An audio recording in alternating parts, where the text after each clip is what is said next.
Two be ના રૂપો વાળી રચના થઈ ગયા પછી ક્રિયાપદ વાળી પ્રશ્નાર્થ રચના. હવે એ આપણે ખ્યાલ જ છે કાળ મુજબ ક્રિયાપદ, simple present tense, simple past tense, simple future tense, જે કન્ટિન્યુ ચાલીએ છીએ આપણે બધા. તો ક્રિયાપદ વાળી પ્રશ્નાર્થ રચનામાં બાળ મિત્રો ડુડસ અથવા ડીડ અથવા વિલ સેલ, હવે કાળ મુજબ છે એ હવે મારે તમને વારંવાર કહેવાની જરૂર નથી, છતાંય કહી દઉં છું. સિમ્પલ પ્રેઝન્ટ એટલે કે સાદો વર્તમાન કાળ હોય તો ડુ અથવા ડસ, સાદો ભૂતકાળ હોય તો ડીડ, ભવિષ્યકાળ સાદો હોય તો વિલ સેલ. પ્લસ પ્રથમ કર્તા, પ્લસ મૂળરૂપ, પ્લસ એસ, પ્લસ વિશેષણ, પ્લસ પાછું એસ, પ્લસ બીજો કર્તા, પ્લસ અન્ય શબ્દોને ક્વેશ્ચન માર્ક. ઇઝીલી તમે ક્રિયાપદ વાળી પ્રશ્નાર્થ રચના બનાવી શકો. તાળ આવડતા હોય તો. શું રેનિસ તેના પપ્પા જેટલું જો અદ્ભુત રીતે ભણાવે છે તો વર્તમાન કાળ ભણાવ્યું, ભૂતકાળ ભણાવશે, ભવિષ્યકાળ. હવે શું રેનિસ તેના પપ્પા જેટલું જ અદ્ભુત રીતે ભણાવે છે તો રોજબરોજ બનતી ક્રિયાઓ છે તો સિમ્પલ પ્રેઝન્ટ ટેન્સ છે, આપણે સારી રીતે ઓળખીએ છીએ. તો ડઝ રેનિસ, કેમ ડઝ એવું? રેનિસ ત્રીજો પુરુષ એક વચન છે. ડઝ રેનિસ ભણાવે છે તો ટીચ, ડઝ રેનિસ ટીચ. એસ હવે અદ્ભુત રીતે, હવે આગળ એક વખત વિશેષણ આવી ગયું. આ બાળ મિત્રો આ સેશનમાં જેટલા ઉદાહરણ થાય એના જે વિશેષણો આવે ને, આ વિશેષણો એક વખત તમે ખાસ સમજજો. એઝ વન્ડરફુલી એક વખત આવી ગયું છે તો બીજી વખત આવી ગયું, તમને ખ્યાલ આવી જાવ છે કે ભાઈ હવે અદ્ભુત રીતે આવ્યું તો વન્ડરફુલી થાય, સુંદર રીતે આવ્યું તો બ્યુટીફુલી થાય, હોશિયાર છે તો ક્લેવર જ થાય, ચતુર છે તો ઇન્ટેલિજન્ટ જ થાય, ઝડપી છે તો ફાસ્ટ જ થાય, સારી રીતે હોય તો વેલ જ થાય, સારું હોય તો ગુડ જ થાય. આ બધું મેં તમને સમજાવી દીધું. એ તમારે ઓટો પ્રોસેસ મગજની અંદર, માઇન્ડની અંદર બેસતું જશે. Does Renis teach as wonderfully as his father, એના પપ્પા જેટલું ઇઝીલી. હવે જો હું તમને એક બીજી વસ્તુ અહીંયા કહી દઉં છું કે આ વાક્યો વિધાન અને નકાર જે બનાવીએ ને આપણે એને ખાસ સમજજો, કારણ કે કમ્પેરેટિવ ડિગ્રી આવશે ને એટલે પોઝિટિવ ડિગ્રીનું વાક્ય કમ્પેરેટિવમાં જાય, કમ્પેરેટિવ ડિગ્રીનું વાક્ય પોઝિટિવમાં જાય, ઇન્ટરચેન્જ થશે. અને ત્યારે શું હશે? હકાર હશે તો નકાર કરવું જોશે, નકાર હશે તો હકાર કરવું જોશે. નહીં, એટલું બધું ટેન્શન તમને નથી આપતો. ટાઈમ આવશે એટલે ઓટોમેટિક હું તમને વિડીયો સેશન દ્વારા સમજાવવાનો પ્રયત્ન કરીશ, અને છતાંય ન સમજાય તો આપણે બેઠા જ છીએ. ઓકે, તો does Renis teach as wonderfully as his father. શું રેનિસ તેના પપ્પા જેટલું જ અદ્ભુત રીતે ભણાવે છે? બીજું વાક્ય જોઈએ. શું ચંપાએ ગઈકાલે કાંતા જેટલું સ્વાદિષ્ટ રાંધ્યું તું? ગઈકાલે ભૂતકાળ છે તો ભૂતકાળમાં પ્રશ્નાર્થ રચના માટે ડીડ, ચંપા, રાંધવું, કુક. Did Champa cook. હવે શું તમને ખ્યાલ? રચના છે ઉપર, મૂળરૂપ આવી ગયું પછી હા એસ સ્વાદિષ્ટ એટલે ટેસ્ટી. અહીંયા સ્વાદિષ્ટ નું બીજું સિમિલર વર્ડ તમને હું કહી દઉં છું, ડેલિશિયસ મૂકી શકાય છે. As delicious, as tasty, as Kanta પ્રશ્ન ચિહ્ન. યસ્ટરડે, સોરી ગઈકાલે છે એટલે અન્ય શબ્દો છે. Yesterday did Champa cook as tasty as Kanta yesterday. અને બાળ મિત્રો બોલવાની પણ એક આખી સિસ્ટમ રાખવાની હોય ઇંગ્લિશમાં. આપણે બોલીએ did Champa cook as tasty as Kanta. એમ નહીં, did Champa cook as tasty as Kanta yesterday. આ રીતે બોલો. Did Champa cook as tasty as Kanta yesterday. આ રીતે બોલો. ઓકે, હજી એક ઉદાહરણ જોઈએ. શું તમે આવતીકાલે મારા જેટલું ધીમું દોડશો? આવતીકાલે ભવિષ્યકાળ સમજાઈ જાય છે, આપણને ખ્યાલ છે. વિલ, તમે એટલે you. Will you run as slowly as મારા જેટલું આઈ. અહીંયા આપણે ટોપમાં ટોપ સ્ટુડન્ટ્સ હોય ને એ બે ભૂલ કરે છે. શું કરે ખબર? Will you run as slowly as me. અને અમુક પુસ્તકોમાં પણ છે કે બોલવામાં સારું લાગે તમે મારા જેટલું એટલે એઝ મી નહીં. તમે જુઓ રચનામાં ઉપર લખેલું છે બીજો કર્તા, તો ત્યાં બીજું કર્મ ન લખું.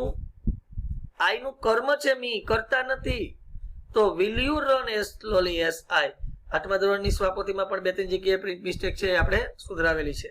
તો will you run as slowly as I. Me never, ક્યારેય નહીં, ખાસ યાદ રાખજો. એના પછીનું એક વાક્ય જોઈ, સોરી ટુમોરો અને પ્રશ્નાર્થ ચિહ્ન. Will you run as slowly as I tomorrow પ્રશ્નાર્થ ચિહ્ન. શું તમારા શિક્ષક શ્રીમાન શાહ જેટલું સુંદર રીતે ભણાવી રહ્યા છે? ચાલુ વર્તમાન કાળ. તો ઇઝ તમારા શિક્ષક, યોર ટીચર ટીચિંગ, ચાલુ વર્તમાન કાળ. એસ સુંદર હોય તો બ્યુટીફુલ, સુંદર રીતે હોય તો આગળ કીધું મેં શું? એક્સલેન્ટ, વેરી ગુડ, શાબાશ, બ્યુટીફુલી. એસ મિસ્ટર શાહ પ્રશ્ન ચિહ્ન. આટલું સરળ, આટલું ઈઝી તમે ઇઝીલી શીખી શકો છો. Is your teacher teaching S beautifully S mister Shah. ક્રિયાપદ વાળી પ્રશ્નાર્થ રચના પણ પૂર્ણ થાય છે. આ રીતે બાળ મિત્રો બે પાત્રો વાળી પોઝિટિવ ડિગ્રી, એમાં વિધાન, નકાર અને પ્રશ્નાર્થ, ત્રણેય રચના મેં તમને ઉદાહરણ સાથે ડીપલી સમજાવી દીધું છે. ઓકે, હજી પોઝિટિવ ડિગ્રી પૂર્ણ નથી થતી, ખાસ ધ્યાન આપજો. બે પાત્રો વાળી પોઝિટિવ ડિગ્રી હતી, પ્રથમ કરતા અને બીજો કરતા. હવે આવે છે બે કરતા વધુ પાત્રો વાળી ડિગ્રી. આપણે ઈ પોઝિટિવ જ છે. બે કરતા વધુ પાત્ર એટલે આપણને સ્વાભાવિક છે કે મગજની અંદર એક જ માઇન્ડની અંદર વિચાર આવે કે બે કરતા વધુ એટલે 3, 4, 5, એવું ને? નહીં, અહીંયા નામ છે બે કરતા વધુ પાત્ર વાળી. પાત્ર એક જ હશે, કરતા એક જ હશે, એની અંદર એની આખી અલગ રચના થાય છે. અને આ બે કરતા વધુ પાત્ર વાળી ડિગ્રી 3 ડિગ્રીમાં ઇન્ટરચેન્જ થશે. બે પાત્રો વાળી ડિગ્રી છે ને બાળ મિત્રો, સમજી લેજો. આ બે પાત્રો વાળી આપણે આગળ જે શીખ્યા ને એ ડિગ્રી માત્ર કમ્પેરેટિવ થી પોઝિટિવ ને પોઝિટિવ થી કમ્પેરેટિવ એ બે માં જ પડશે, સુપરલેટિવમાં નથી જતી. આ બે કરતા વધુ પાત્ર વાળી ડિગ્રી આપણે હમણાં શીખીએ ને એ 3 ડિગ્રીમાં ઇન્ટરચેન્જ થશે. અને એ કેવી રીતે થશે એ હું તમને સમજાવીશ નેક્સ્ટ સેશનમાં. ઓકે, બે કરતા વધુ પાત્ર વાળી ડિગ્રી, બે કરતા વધુ પાત્ર વાળી ડિગ્રી પોઝિટિવ ની વાત આવે છે. તો જોઈએ આ પ્રકારની ડિગ્રીમાં શું હોય? કોઈ એક વ્યક્તિ, વસ્તુ કે પ્રાણીને કોઈ સમૂહ સાથે સરખાવાય, કોઈ ગ્રુપ સાથે સરખાવવામાં આવે. એક વ્યક્તિ, વસ્તુ, પ્રાણીને બીજી વ્યક્તિ, વસ્તુ, પ્રાણી એટલે નહીં, વ્યક્તિ, વસ્તુ અથવા પ્રાણીના સમૂહ સાથે. ઓકે, સમૂહ સાથે કમ્પેરિઝન કરવામાં આવે, એની સરખામણી કરવામાં આવે. ગુજરાતીમાં આપણે બોલીએ કે બીજું કોઈ નથી, બીજી કોઈ નથી, બીજો કોઈ નથી, બીજા કોઈ નથી, વડે દર્શાવાય છે. બે પાત્રો વાળી ડિગ્રી હતી, એમાં ના જેટલું, ના જેટલી, ના જેટલો, ના જેટલા. તો અહીંયા બીજું કોઈ નથી, બીજી કોઈ નથી, બીજો કોઈ નથી, બીજા કોઈ નથી, બીજો, બીજી, બીજું, બીજા. ઓકે, કઈ રીતે જોઈએ? જો હું તમને બોલું, નર્મદા જેટલી લાંબી બીજી કોઈ નદી નથી. જો બીજી કોઈ નદી નથી, સમજાય છે? રાજેશ જેટલો હોશિયાર બીજો કોઈ છોકરો નથી. અમારા જેટલા આવડત વાળા બીજા કોઈ ખાલી જગ્યા નથી. સોના જેટલી કિંમતી બીજી કોઈ ધાતુ નથી. ગાય જેટલું ઉપયોગી બીજું કોઈ પ્રાણી નથી. સમજાય છે? બીજો કોઈ નથી, બીજી કોઈ નથી, બીજો કોઈ નથી, બીજા કોઈ નથી. અંગ્રેજીમાં એને દર્શાવવું હોય ત્યારે નો અધર, આ શબ્દ યાદ રાખજો. નો અધર શબ્દ હોય તો પોઝિટિવ ડિગ્રી. અંગ્રેજીમાં નો અધર વડે દર્શાવવામાં આવે છે. એની પર રચના છે, જોઈએ. નો અધર પ્લસ નામ અથવા કર્મ. હવે અહીંયા શું છે? કર્મ. શું વડે પ્રશ્ન પૂછવાનો, જવાબ મળે એ કર્મ. દાખલા તરીકે ગાય જેટલું ઉપયોગી બીજું કોઈ પ્રાણી નથી, તો ગાય શું છે? ઉપયોગી. અરે ભાઈ, ઉપયોગી વિશેષણ છે. ગાય શું છે? ગાય પ્રાણી છે. હિમાલય જેટલો ઊંચો બીજો કોઈ પર્વત નથી. હિમાલય કેવો છે તો ઊંચો છે, ગાય કેવી છે તો ઉપયોગી છે. ગાય શું છે? પ્રાણી. હિમાલય શું છે? પર્વત. નર્મદા જેટલી લાંબી બીજી કોઈ નદી નથી. નર્મદા શું છે? નદી. તો અહીંયા કર્મમાં ઈ આવશે. No other river, no other mountain, no other animal. Okay, plus to be અથવા ક્રિયાપદ. અહીંયા પણ સેમ પ્રોસેસ. જો કાર થઈ હોય તો કાર મુજબ ક્રિયાપદ, ક્રિયા થઈ હોય તો કાર મુજબ ક્રિયાપદ, ન હોય તો ટુ બી નું એમિસાર અથવા વોઝવેર. સો વિશેષણ એસ. હવે નથી શબ્દ આવે છે ને એટલે નકાર થઈ જાય છે. એટલે અહીંયા સો એસ જ આવે. એસએસ અમુક જગ્યાએ મેં જોયેલું છે, એસએસ નહીં આવે, સો એસ જ આવશે. કારણ કે આના જેટલું આવું બીજું કોઈ નથી. નથી એટલે નેગેટિવિટી આવી જાય, નકાર રચના થઈ જાય. અને આપણે આગળ શીખી ગયા કે નકારમાં સો એસ જ આવે. સો વિશેષણ એસ પછી કરતા. અહીંયા જુઓ રચનામાં એક જ કરતા છે. નામ છે બે કરતા વધુ પાત્ર વાળી. કરતા એક જ અન્ય શબ્દો. આ રીતે આની રચના થઈ શકે છે. ઉદાહરણ સાથે આને સમજવાનો પ્રયત્ન કરીએ. એક્ઝામ્પલ, તો અંગ્રેજી જેટલો સહેલો બીજો કોઈ વિષય નથી. અંગ્રેજી શું છે? વિષય. કેવો છે? તો સહેલો, એ વિશેષણ છે.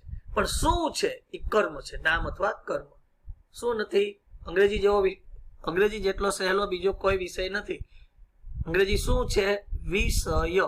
તો રચના મુજબ ચાલીએ. પહેલા જરૂર છે નો અધર.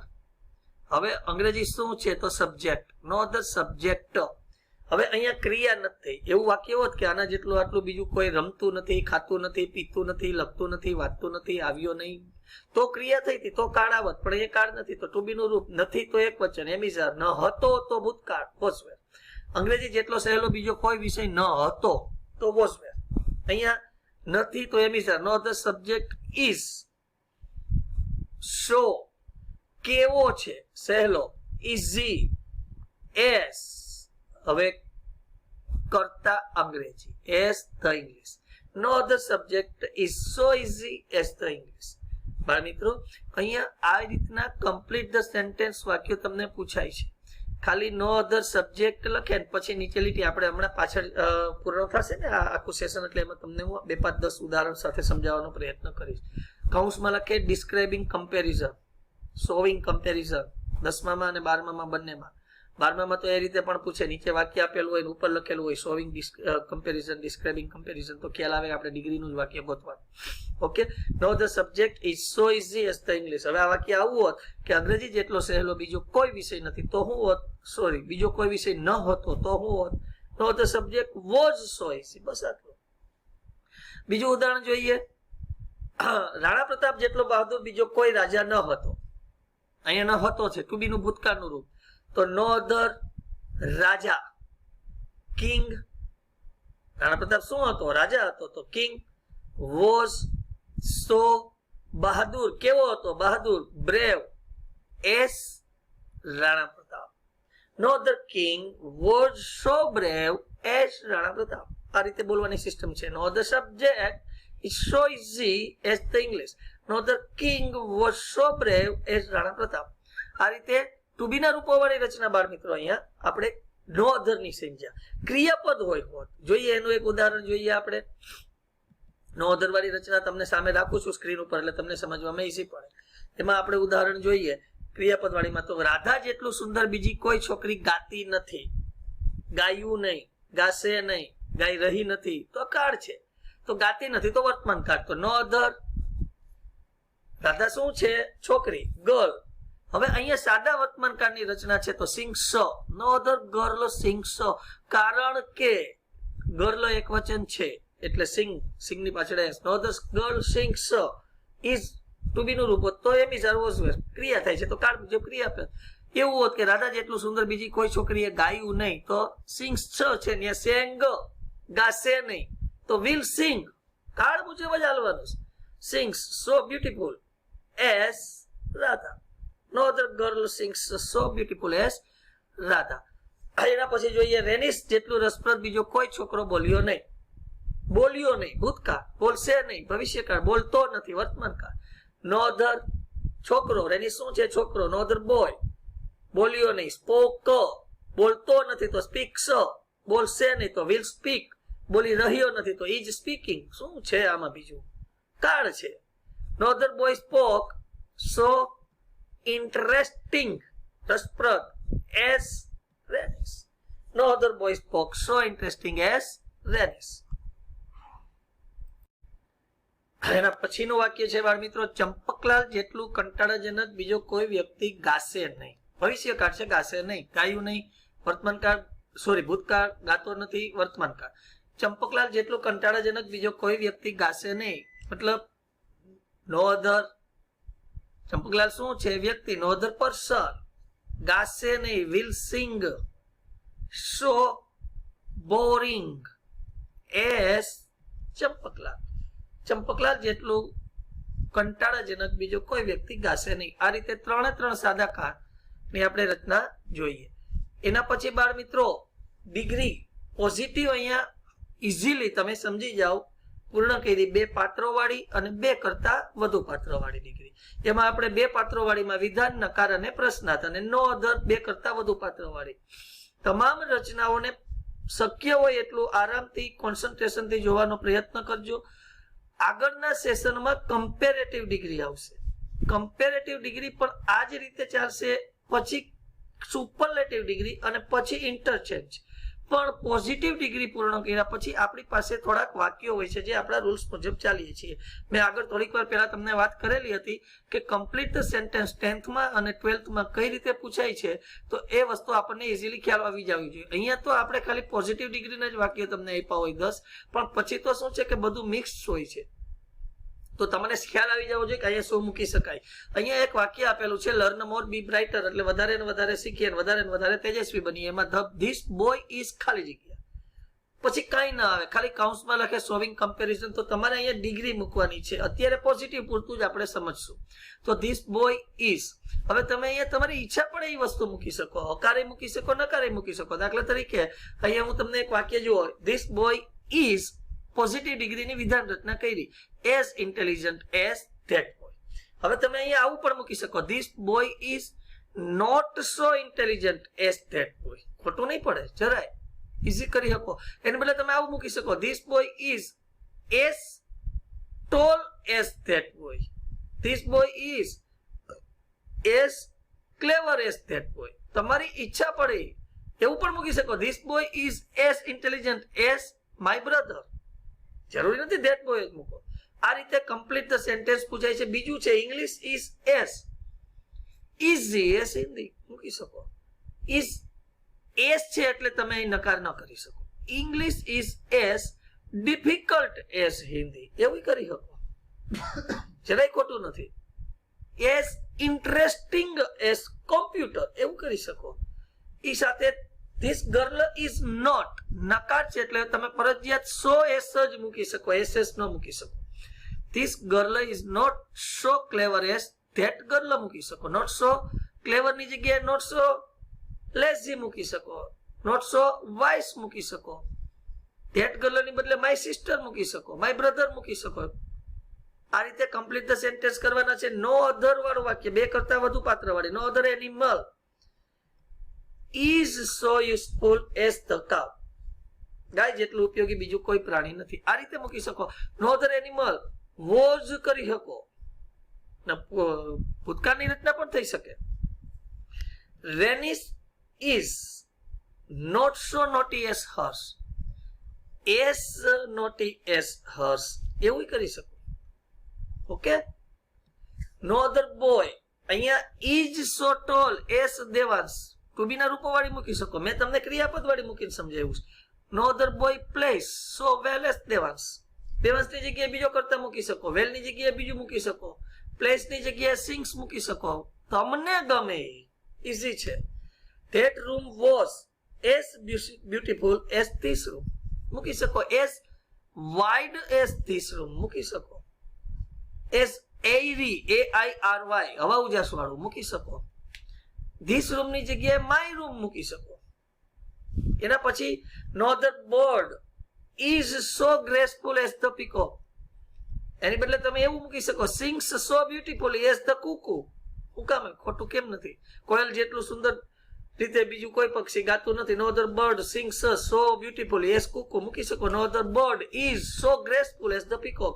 મોર જેટલું મોહક બીજું કોઈ પ્રાણી નથી. આ રીતે મૂકી શકો. Harsh is as brilliant as his brother મૂકી શકો. Harsh is as wise as his brother મૂકી શકો. as tall as brother મૂકી શકો. એના પછી she is not so lazy as her sister. તેની બહેન જેટલું આળસુ નથી. એક્ટિવ મૂકી શકો, બ્રિલિયન્ટ મૂકી શકો, ઇન્ટેલિજન્ટ મૂકી શકો, ક્લેવર મૂકી શકો, ડલ મૂકી શકો. as you like. No, she is not so lazy as her sister. તેના બહેન જેટલી આળસુ નથી. આ રીતે બાળ મિત્રો પોઝિટિવ ડિગ્રીના 10 વાક્યો પણ મેં તમને સમજાવવાનો પ્રયત્ન કર્યો અને મને આશા છે કે તમે આરામથી આ ડિગ્રીને સમજવાનો પ્રયત્ન કરશો. ફરીથી કમ્પેરેટિવ ડિગ્રીના સેશન સાથે મળશું. ત્યાં સુધી આવજો. Good bye.